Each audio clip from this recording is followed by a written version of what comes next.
کتاب رحمت قرآن مجید اس واقعہ کو بہت شان و شوقت کے ساتھ بیان کیا ہے کہ وہ ذات پاک ہے جس نے اپنے عبد خاص کو، عبد مکرم کو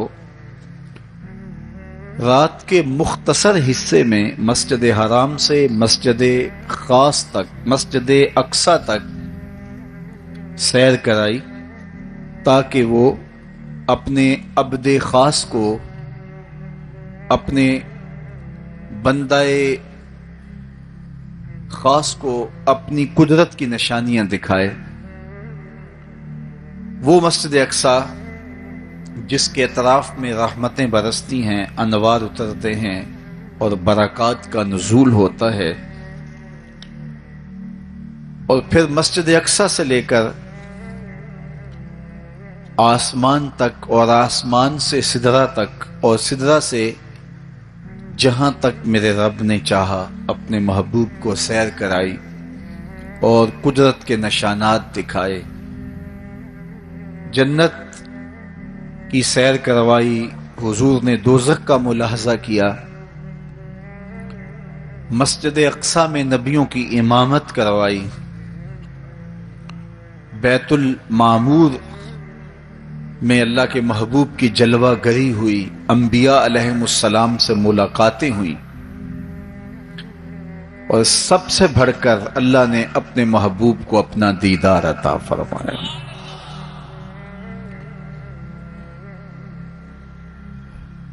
اب اس سرعت کے ساتھ، جس تیزی کے ساتھ حضور علیہ السلام تشریف لے گئے کہ رات کا مختصر حصہ تھا، قلیل وقت میں حضور گئے بھی ہیں اور آئے بھی ہیں، اور یہ ایک بہت بڑا امتحان تھا لوگوں کے لیے۔ کھرے اور کھوٹے کی پہچان ہونی تھی، لوگوں کے ایمان کا امتحان تھا، اور کفار نے اس پہ بہت ساری باتیں کی، اور ان کے ماننے میں یہ بھی نہیں آتا تھا کہ مسجد حرام سے مسجد اقصی تک کیسے گئے۔ ابو جہل نے گلی گلی جا کے پروپیگنڈا کیا کہ ہمارا کون سا مسجد اقصی میں آنا جانا نہیں ہے، تو 1 مہینہ جاتے ہوئے لگتا ہے، 1 مہینہ آتے ہوئے لگتا ہے، تو چھو کے بھی آنا ہو تو 2 ماہ چاہیے، اور یہ رات کے مختصر وقفے میں وہاں سے ہو کر آنے کی بات کر رہے ہیں، تو یہ کیسے ہم تسلیم کریں، یہ باتیں کیسے مان لیں؟ تو وہ مسجد حرام سے لے کے مسجد اقصی تک حضور علیہ السلام کے جانے اور آنے کو نہیں مانتے تھے، اور ماننے والوں نے کہا سر عرش بھی گئے ہیں اور واپس آئے ہیں، ہم اسے بھی مانتے ہیں۔ ابو جہل نے گلی گلی جا کے کہا، اور اس نے یہ سمجھا کہ یہ میرے ہاتھ ایک چیز آ گئی ہے جس سے میں لوگوں کو حضور سے دور کر سکوں، اور وہ پوچھتا پھرتا تھا بتاؤ یہ بات ماننے میں آتی ہے؟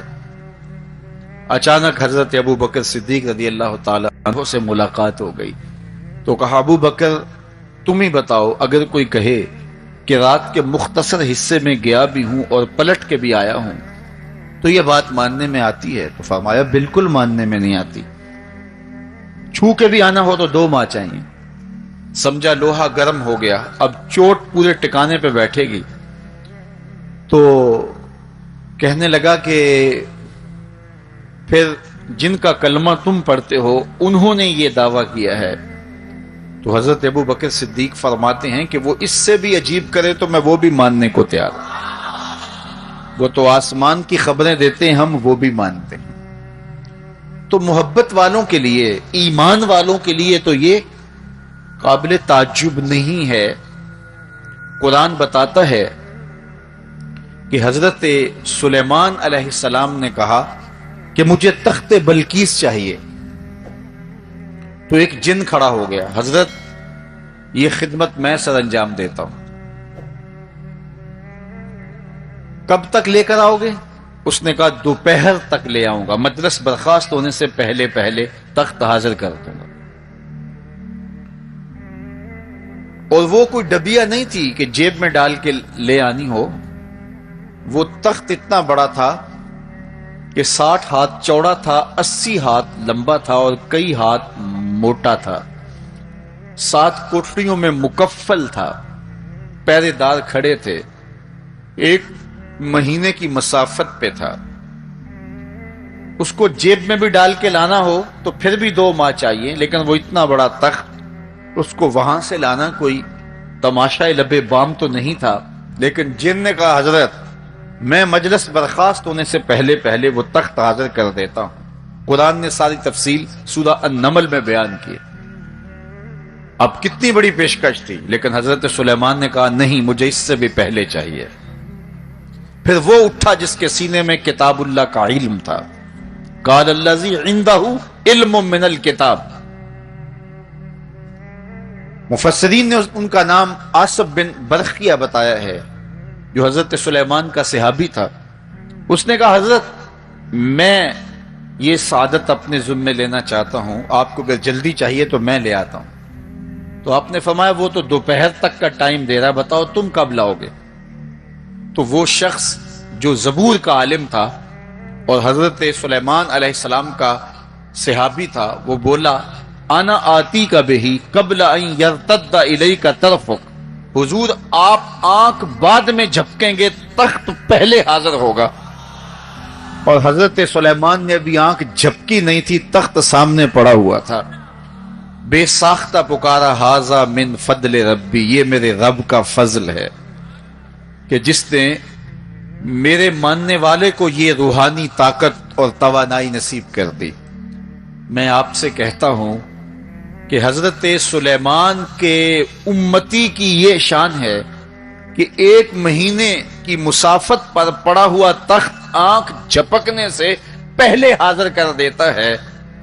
اور خود سلیمان مقتدی بن کے مسجد اقصی میں جس امام کے پیچھے کھڑے ہوں، اس امام کی شان کا عالم کیا ہوگا، ان کی رفعتوں کا عالم کیا ہوگا. تو یہ ایک امتحان ہے معراج، اور میرے اور آپ کے آقا و مولا کی عظمتوں کو ماننے والوں نے کہا کہ یہ بعید نہیں ہے. اللہ اپنے محبوب علیہ السلام کو جہاں چاہے جتنے وقت میں چاہے لے جا بھی سکتا ہے، اور اللہ کی دی ہوئی طاقت سے محبوب واپس پلٹ کے آ بھی سکتے ہیں. لوگوں نے یہ کہا کہ جسم اتنی سرعت کے ساتھ اگر محو سفر ہو تو تحلیل ہو جائے، تو میاں تخت سلیمان تحلیل نہیں ہوا، اور یہ حضرت سلیمان کے مقتدی کی تخت بلقیس جو ہے وہ تحلیل نہیں ہوا، اور یہ حضرت سلیمان کے مقتدی کی روحانی قوتوں کا کرشمہ ہے. تو جب ان کے مقتدی کی قوتوں کا یہ کرشمہ ہے تو ان کے امام کی طاقتوں کا عالم کیا ہوگا اور رفعتوں کا عالم کیا ہوگا. باقی یہ دعویٰ میرے رب کا ہے، سبحان الذی اسری بعبد، وہ ذات پاک ہے جس نے اپنے عبد خاص کو سیر کرائی. اور پھر دنیا ورطہ حیرت میں ہے کہ اتنے مختصر حصے میں، اتنے قلیل وقت میں کیسے گئے اور کیسے پلٹ کے آئے. اور میرے رب نے کہا کہ سن لو، یہ میرے محبوب کا سفر نہیں ہے، یہ میرے محبوب کی سیر ہے. سبحان الذی اسری، یہ میرے محبوب کا سفر نہیں ہے، یہ میرے محبوب کی سیر ہے. اور آپ جانتے ہیں سفر اور سیر میں فرق. سفر تیزی کے ساتھ کیا جاتا ہے. میں اب جو فاصلہ طے کر کے آیا ہوں، تو اگر میں سیر کی غرض سے یہاں آتا تو مجھے 2 گھنٹے لگتے، اور اگر میں گاڑی پہ بھی آتا تو پھر بھی مجھے کم از کم پونا گھنٹہ چاہیے تھا. لیکن میں 15-20 منٹ میں یہاں پہنچنے کی کوشش کی ہے، کیونکہ میری نگاہ میں ایک تھا کہ میں نے دیے گئے وقت کے مطابق یہاں پہنچنا ہے. وہ تو باہر بے تحاشا رش نہ ہوتا تو میں وقت سے 5 منٹ پہلے ہی پہنچ پاتا. تو میں دائیں بائیں سے بے نیاز ہو کے اپنی منزل پہ